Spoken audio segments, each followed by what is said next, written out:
Here with Tim McCreadie at Davenport. You're second in the Flow Racing Night in America standings coming into this one. How do you kind of feel? I know last night wasn't the best result for you, but it kind of seems like you guys are getting faster and hitting that mark where you start to turn it up through the summer months. Yeah, I mean we're getting better. We're finding just little things that are making the car a little happier, but we still got a little ways to go just because we're a middle pack car. So, but earlier a month ago we were less than that, so that's good. We can start hopefully continue the trend of getting out of the heat, getting into the show, and trying to get a little speed each day. It's just right now how it is. It's hard to make major gains when you're as bad as we made a couple big ones, and then now we got to climb the rest of the way on small gains. What changes for you from an off season to the next one? Do teams around you get better? Is it the new tires throw kind of wrenches into your baselines and stuff like that? What is kind of the biggest factor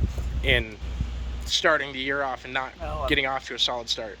Well, I mean, we did get off to a solid start. I think we made the second most money out of Speed Weeks. So when we left Speed Weeks, everybody thought we were second or third best team in the country. So probably a little bit of it was we sat on the shelf for 30, 40 days or whatever it was because the rain outs, just tracks that we don't normally go to. A little bit of everything. It's just, what was working there didn't seem to translate up.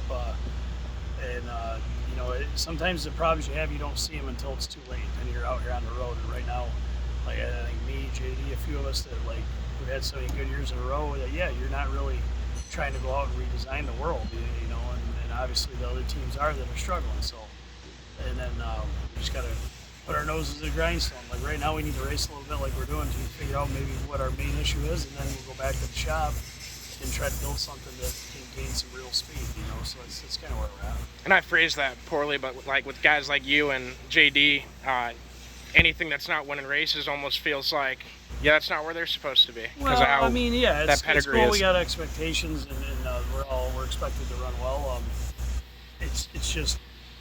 It's part of it. I mean, this is a humbling sport, and if you get off a little bit and you don't know why, and a lot of it is, I mean, we're less racing. I think at this point in time last year we had probably 10, 15, maybe more races in, and we'd already addressed some of the issues I was having, and we were on the climb back up. I think we're getting there. I mean, obviously with me, it hasn't been always perfect. It just unloaded me faster. That's part of the game. We try things during the winter. We try things in Florida that seem to work. They didn't translate to the north. We went to some tracks that I hadn't been doing in 15 years. And we were good. I mean, we went to the Gap and run 6th or 5th. Not uncompetitive, but not really as good as I'd like to be. So you just got to sometimes race a little bit. Or sometimes it's the opposite. If you've raced 30 plus races and you never can do anything, then maybe you need to go home to the shop, take stuff apart, put it back together, scale, spring smash, maybe practice a little bit. Right now, we've been the opposite. We've been in the shop. We just need to get out and run a little bit and know how we all work together and what we're looking to do for changes and build off of some momentum. I mean, we had Farmer City, we had a decent car, capable, and didn't work out. And then last night, I don't think we were as good, but we got a 5th out of it, so that's a good sign that we're not going backwards in heat races. We're getting out of the B main, and that's just the way it is. You just gotta, all these guys are like I am. They're all trying to be fast all the time.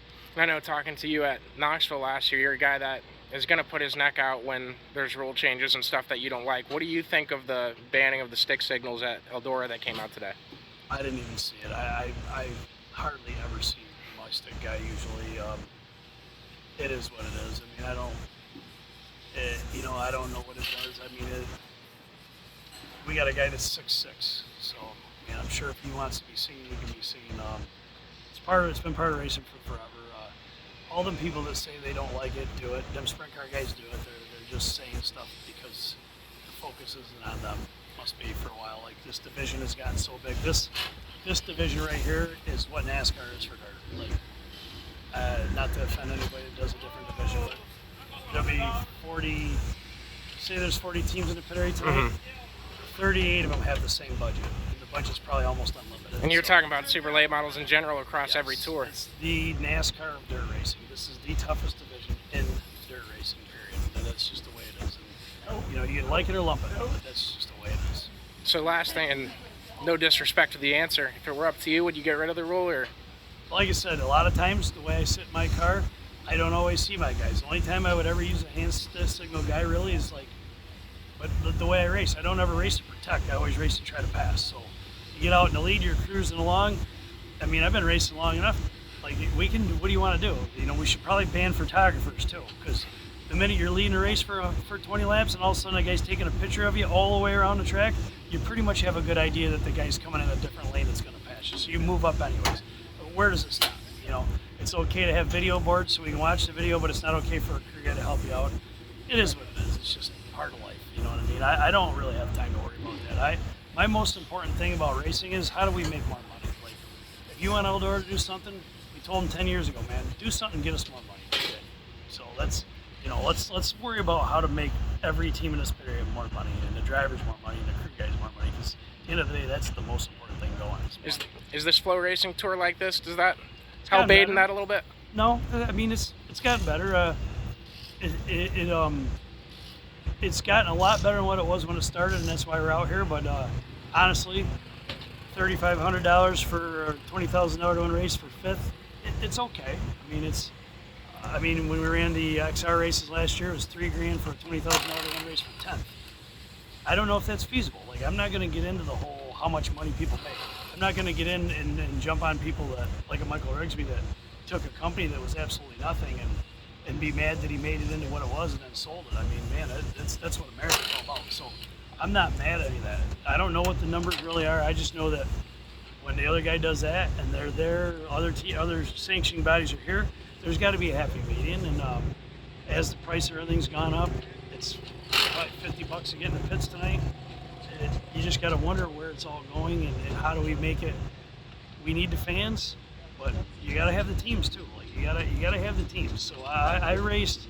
The craziest thing about racing that I don't know about when it comes to how much money it is or how much is going in and out is when you go to Eldora and you race with no fans for $50,000 to win.